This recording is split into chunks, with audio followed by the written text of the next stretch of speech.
மணிமேகலை சிறிது நேரம் யோசனையில் ஆழ்ந்தாள். தான் சற்று முன் கண்ட தோற்றம் வெறும் பிரம்மைதானா அல்லது கனவில் கண்ட தோற்றமா? கனவாக இருந்தால் தான் தூங்கிக் கொண்டல்லவா இருக்க வேண்டும். தன்னை தானே தொட்டு பார்த்து கொண்டாள். இல்லை, தான் தூங்கவில்லை. வழுவூர் இளையராணிக்காக ஆயத்தமா இருக்கும் அந்த புற அறை அல்லவா இது. பளிங்கு கண்ணாடியில் தன் முகம் இதோ நன்றாக தெரிகிறது. அதோ குத்து விளக்கு எரிந்து கொண்டிருக்கிறது. கண்ணாடிக்கு எதிரே சுவரை உற்று பார்த்தாள். அங்கே ஓர் ரகசிய வாசல் இருப்பது அவளுக்கு தெரியும். அதை வெளியில் இருந்தும் திறக்கலாம், உள்ளிருந்தும் திறக்கலாம். மணிமேகலை அந்த இடத்தில் சுவர் ஓரமாக நின்று காதை சுவரோடு ஒட்டி வைத்து உற்று கேட்டாள். அவ்விடத்தில் சுவரோடு சுவராக இருந்த ரகசிய கதவு மரத்தினால் ஆனதுதான். ஆகையால் உள்ளே வேட்டை மண்டபத்தில் ஏதோ ஓசைப்பட்டது போல் கேட்டது. மணிமேகலை மெதுவாக ரகசிய கதவை திறந்தாள். வேட்டை மண்டபத்தில் எட்டி பார்த்தாள். அந்த மண்டபத்தின் பெரும் பகுதியில் இருள் சூழ்ந்திருந்தது. ஒரு மூலையில் சிறிய அகல் விளக்கு எரிந்து கொண்டிருந்தது. திடீரென்று அந்த சிறிய விளக்கின் ஒளி மங்கியது. அடுத்த நொடி முன்போல் பிரகாசித்தது. ஏதோ ஓர் உருவம் அந்த விளக்கின் முன்புறமாக குறுக்கே சென்றது போலிருந்தது. அந்த காரணத்தினால் தான் விளக்கு ஒரு நொடி மறைந்து அடுத்த நொடி பிரகாசித்திருக்க வேண்டும். அப்படி விளக்கை ஒரு நொடி மறைத்த உருவம் தான் சற்று முன் கண்ணாடியில் கண்ட முகம்தானா அல்லது இதுவும் தன் சித்த கோளாறு தானா? மணிமேகலை எட்டி பார்த்தபடியே கையை தட்டினாள். யாரங்கே என்று மெல்லிய குரலில் கேட்டாள். பதிலுக்கு ஒரு கனைப்பு குரல் கேட்டது. வௌவால் ஒன்று தான் மேல் கூரையில் தொங்கிய இடத்திலிருந்து பறந்து போய் கூரையில் இன்னொரு இடத்தை பற்றி கொண்டு தொங்கியது. மறுபடியும் மிக மிக லேசான இருமல் சத்தம் கேட்டது. மணிமேகலை அந்த வாசற்படியில் நின்றபடியே அடியே சந்திரமதி என்று உரத்த குரலில் கூறினாள். ஏனம்மா என்று பதில் வந்தது. கைவிளக்கை எடுத்துக்கொண்டு உடனே இங்கு வா என்றாள் மணிமேகலை. சற்று நேரத்துக்கெல்லாம் ஒரு பணிப்பெண் கையில் விளக்குடன் வந்தாள். இங்கே தான் விளக்கு நன்றாக எரிகிறதே, எதற்கு அம்மா விளக்கு என்று கேட்டாள். சந்திரமதி, வேட்டை மண்டபத்துக்குள்ளே போய் பார்க்க வேண்டும், ஏதோ ஓசை கேட்டது என்றாள் மணிமேகலை. அம்மா, வௌவால் இறகை அடித்துக் கொண்டிருக்கும், வேறு என்ன இருக்க போகிறது? இல்லை, சற்று முன் இந்த பளிங்கு கண்ணாடியில் பார்த்து கொண்டிருந்தேன். திடீரென்று என் முகத்துக்கு பக்கத்தில் இன்னொரு முகம் தெரிந்தது. அந்த முகம் எப்படி இருந்தது? மன்மதன் முகம் போல் இருந்ததா, அர்ஜுனன் முகம் போல் இருந்ததா என்று கூறிவிட்டு பணிப்பெண் சிரித்தாள். சந்திரமதி,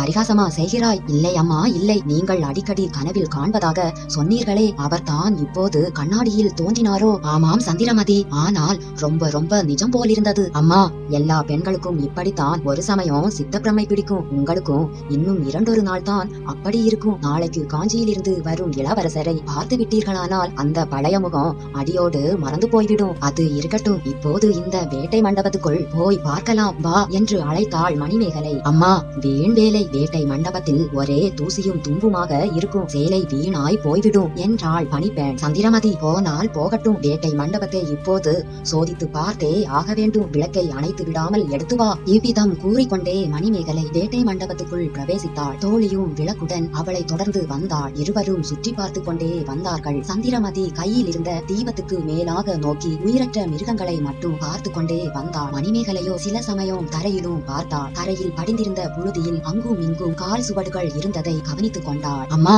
அதோ என்றாள் சந்திரமதி. என்னடி இப்படி பதறுகிறாய் என்று கேட்டாள் மணிமேகலை. அதோ அந்த வாலிலா குரங்கு அசைந்தது போலிருந்தது. சந்திரமதி, உன்னை பார்த்து அது தன் சந்தோஷத்தை தெரியப்படுத்தி இருக்கும். என்ன அம்மா, என்னை கேலி செய்கிறீர்களே? நான் பிரம்மை பிடித்து அலைகிறேன் என்று நீ மட்டும் என்னை பரிகாசம் செய்யவில்லையா? அம்மா, உங்கள் கண்ணாடியில் தெரிந்த முகம் அந்த குரங்கின் முகம்தானோ என்னமோ? நாம் வந்த வாசலுக்கு நேரே இருக்கிறது. ஆறுங்கள், குரங்கு மறுபடியும் அசைகிறது. சந்திரமதி, உன் விளக்கின் நிழலது. விளக்கின் நிழல் அசையும் போது அப்படி குரங்கு அசைவது போல தெரிகிறது. வா போகலாம். இங்கு ஒருவரையும் காணவில்லை. அம்மா, அப்படியானால் அந்த குரங்கு முகம்தான் கண்ணாடியில் தெரிந்திருக்க வேண்டும். இல்லாவிடில் அதோ மேலே உட்கார்ந்திருக்கிறதே அந்த ஆந்தையின் முகமாகவும் இருக்கலாம். அது நம்மை பார்த்து எப்படி விழிக்கிறது பாருங்கள். சந்திரமதி, என்னை ஏன் சேர்த்து கொள்கிறாய்? உன் அழகை பார்த்து சொக்கி போய்தான் அந்த ஆந்தை அப்படி கண் கொட்டாமல் பார்க்கிறது. பின்னே தங்களை கண்ணாடியில் எட்டி பார்த்த முகம் யாருடைய முகமாயிருக்கும் என்று சந்திரமதி கேட்டாள். அடியே, எனக்கு தான் சித்தப்பிரமை என்று நீ முடிவு கட்டி விட்டாயே. என் கனவில் அடிக்கடி தோன்றும் முகம் கண்ணாடியிலும் தோன்றியிருக்கலாம். அந்த சுந்தர முகத்தை பார்த்த கண்ணால் இந்த குரங்கையும் மாந்தையையும் பார்க்க வேண்டி வந்ததே என்று எனக்கு கஷ்டமா இருக்கிறது. வா போகலாம். கண்ணாடியில் இன்னொரு தடவை அந்த முகம் தெரியுமா என்று பார்க்கிறேன். 2 பெண்களும் மறுபடியும் வந்த வழியே புகுந்து அந்த புற அறைக்குள்ளே போனார்கள். பாலிலா குரங்குக்கு பின்னால் இருந்து வந்தியத்தேவன் வெளியில் வந்தான். 2-3 தடவை தும்மி மூக்கில் புகுந்திருந்த தூசி துப்பைகளை போக்கிக் கொண்டான். தன்னை அவ்வளவு நன்றாக மறைத்திருந்த பாலிலா குரங்குக்கு தனது நன்றியை செலுத்தினான். ஏ குரங்கே, நீ வாழ்க. அந்த பணிப்பெண் என் முகத்தை உன் முகத்தோடு ஒப்பிட்டாள். அப்போது எனக்கு கோபமாகத்தான் இருந்தது. வெளியில் வந்து விடலாமா என்று கூட எண்ணினேன். நல்ல வேளையாய் போய்விட்டது. மனதை அடக்கிக் கொண்டே. நீ மட்டும் இங்கே ஆள் உயரத்துக்கு நின்றிருக்காவிட்டால் என் கதி என்ன என்னாகி இருக்கும்? அந்த பெண்களிடம் அகப்பட்டு கொண்டிருப்பே. குரங்கே, நீ நன்றாய் இருக்க வேண்டும். இப்படி சொல்லி முடிக்கும் போதே அந்த பெண்களிடம் அகப்பட்டு கொண்டிருந்தாலும் அப்படி ஒன்றும் விபரீதமாக போயிருக்காது என்ற எண்ணம் அவன் மனதில் தோன்றியது. அவர்கள் யார் என்பதை முன்னமே யூகித்துக் கொண்டிருந்தான். அவர்கள் பேசிய வார்த்தைகள் யாவும் அவன் காதில் நன்றாய் விழுந்தன. அதிலும் மணிமேகலை உரத்த குரலில் கணீர் என்று பேசினாள். கனவில் கண்ட முகத்தை பற்றியும் கண்ணாடியில் பார்த்த முகத்தை பற்றியும் அவள் ஏதோ பேசினாளே, அது என்ன? பழைய சம்பவங்கள் அவனுக்கு நினைவுக்கு வந்தன. கந்தமாறன் அடிக்கடி இவளிடம் தன்னை பற்றி பேசி இருப்பதாக சொல்லியிருக்கிறான். முன் தடவை இந்த மாளிகைக்கு வந்திருந்த போது அவளை அரைக்குறையாக பார்த்து சென்றதும் கந்தமாறன் அவளை வேறு பெரிய இடத்தில் மனம் செய்து கொடுக்க போவதாக சொன்னதும் ஞாபகத்துக்கு வந்தன. இந்த பேதை பெண் ஒருவேளை அவளுடைய மனதை மாற்றிக்கொள்ளாமல் இருக்கிறாளோ? அதை பற்றி யோசிப்பதற்கு இப்போது நேரமில்லை. வெளியேறும் வழியை பார்க்க வேண்டும். யானை தந்த பிடியுள்ள வழி அந்த புறத்துக்குள் போகிறது. ஆகையால் அது தனக்கு பயன்படாது. தான் வந்த வழியைத்தான் தேடி பிடிக்க வேண்டும். ரகசிய வழிகளின் கதவுகளை உள்ளே இருந்து திறப்பதற்கும் வெளியில் இருந்து திறப்பதற்கும் வெவ்வேறு முறைகள் உண்டு என்பது அவனுக்கு தெரிந்ததே. திறப்பது இப்படி என்று கஷ்டப்பட்டு கண்டுபிடிக்கலாம். ஆனால் ரகசிய வழி எங்கே இருக்கிறது என்று தெரிந்தால் அல்லவா திறப்பதற்கு வழி கண்டுபிடிக்கலாம். சுவரை எவ்வளவு உற்று உற்று பார்த்தாலும் ஒன்றும் தெரியவில்லை. வெளிச்சம் போதவும் இல்லை. தான் புகுந்த இடத்துக்கு பக்கத்தில் முதலை ஒன்று கிடந்தது என்பது அவனுக்கு நினைவுக்கு வந்தது. அங்கே போ, அருகில் உள்ள சுவர் பகுதியை எல்லாம் தடவி பார்த்தால் ஒருவேளை வெளியேறும் வழி புலப்படலாம். இவ்வாறு நினைத்து முதலைக்கருகில் சென்று சுற்று பக்கத்து சுவரை எல்லாம் தடவி தடவி பார்த்தான். ஒன்றும் பயன்படவில்லை. நேரமாக ஆக கவலை அதிகரித்து வந்தது.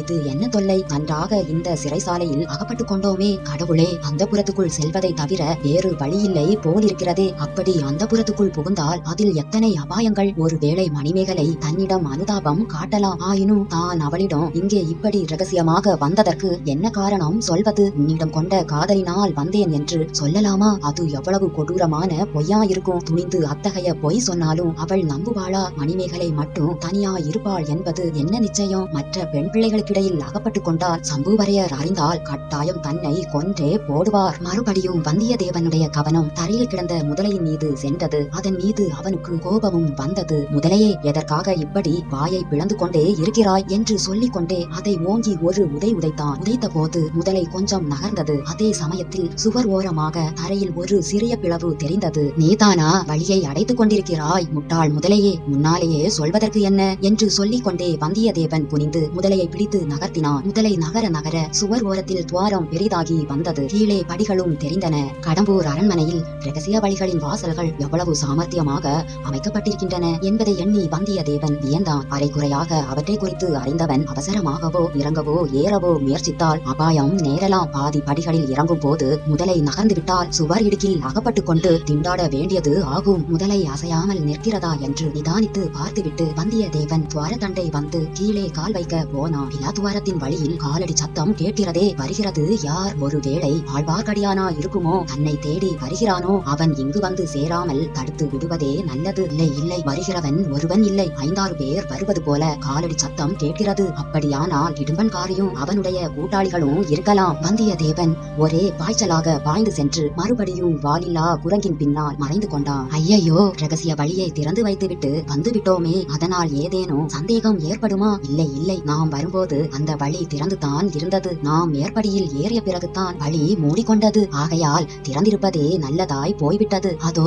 துவாரத்தின் வழியாக தலை ஒன்று தெரிகிறது. இடும்பன்காரியின் தலைதான். இதோ மேற்படியில் ஒரு காலை வைத்து நின்று சுற்றும் முற்றும் அவன் பார்க்கிறான். ஒரு கால் மட்டும் கீழே இருக்கிறது. துவாரம் தானாக மூடிக்கொள்ளாமல் இருக்கும் பொருட்டு அப்படி அவன் ஒரு காலை கீழ்படியில் வைத்துக் கொண்டிருக்கிறான் போலும். அடடே, இந்த பக்கத்தில் என்ன வெளிச்சம்? சுவரில் யானை முகம் இருந்த இடத்தை விட்டு பெயர்கிறதே. அந்த புற வழி புலப்படுகிறதே. அந்த வாசல் வழியாக வருகிறது யார்? அதோ மணிமேகலை அல்லவா? தானே கையில் விளக்கு ஏந்தி கொண்டு வருகிறாள். இடும்பன்காரி ஒரே பாய்ச்சலில் மேலேறி வருகிறான். அவன் வந்த வழி மூடிக்கொள்கிறது. இடும்பன்காரி தன் தலைப்பாகை துணியை எடுத்துக்கொண்டு அருகில் இருந்த புலியின் மேலுள்ள தூசை அவசரமாக தட்டத் தொடங்குகிறான். இந்த நாடகத்தின் முடிவு தான் என்ன? மணிமேகலை கை விளக்கை தூக்கி பிடித்து 4 புறமும் பார்த்தாள். இடும்பன்காரியின் மீது அவள் பார்வை விழுந்ததும் அவனை அதிசயத்துடன் நோக்கினாள். இடும்பன்காரி தூசி தட்டுவதை நிறுத்திவிட்டு பதிலுக்கு மணிமேகலையை வியப்புடன் பார்த்தான். தாயே, இது என்ன? இந்த வேளையில் இங்கு எதற்காக வந்தீர்கள் என்று கேட்டான். இடும்பா, நீதானா?